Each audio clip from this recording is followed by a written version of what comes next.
My audience is school superintendents, Board of Educations, Directors of Special Education, CSE chairs, and building principals. Good morning. My name is Jenny Anderson, and I have a 12-year-old daughter with Down syndrome. She's in a 5th grade integrated co-teaching class. She has been successfully included since kindergarten, yet we have battles every year at CSE regarding her inclusive placement. I am asking that you take time to read the 30-plus years of research that clearly shows the inclusive placements are preferred placement for students with Down syndrome and other cognitive delays. Both IDEA and New York State regulations mandate that students with disabilities receive a free and appropriate public education in the least restrictive environment. The LRE clause states that students with disabilities are to be educated alongside their typically developing peers, and that special classes, separate schools, or other removal from the regular education environment only occurs when education in the regular class with all the supports and services appropriate cannot be achieved satisfactorily. Yet year after year of highly successful integrated placements for my daughter, we are still fighting for her right to be educated in the least restrictive environment. And hundreds across our state are not successful in their desire for inclusion.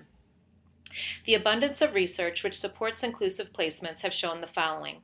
Students with Down syndrome, educated in general education classrooms with appropriate supports and services, have spoken language skills that are significantly better than their segregated peers, better social behavior, better academic skills.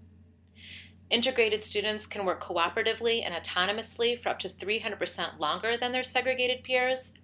In studies conducted by the National Down Syndrome Society, it was shown that with proper supports and services, inclusive placements are the favorable placements for students with cognitive delays.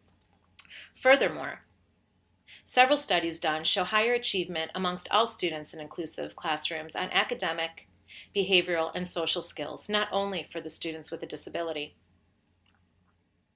Finally, in a study conducted by AFLEC that spanned 15 years, it was found that students with disabilities educated alongside their typical peers have an employment rate of 73%, while those educated in segregated settings have an employment rate of 53%.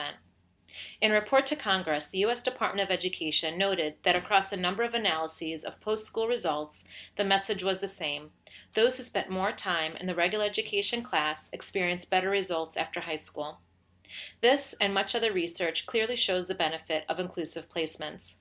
In another report to Congress in 2008, New York ranked number 2 in the country with the highest percentage of students with disabilities educated in separate settings in the country. Yet there's no research that shows the segregation leads to better outcomes or independence at adults. Placement in segregated educational settings leads to segregated living as adults. In closing, I'm asking that you all take the time to read the research, understand the lifelong implications of segregation. We no longer routinely segregate any other group of people in the country. We need to stop doing it to our children with disabilities. We send a very powerful message to society about people with disabilities when we segregate them. Thank you.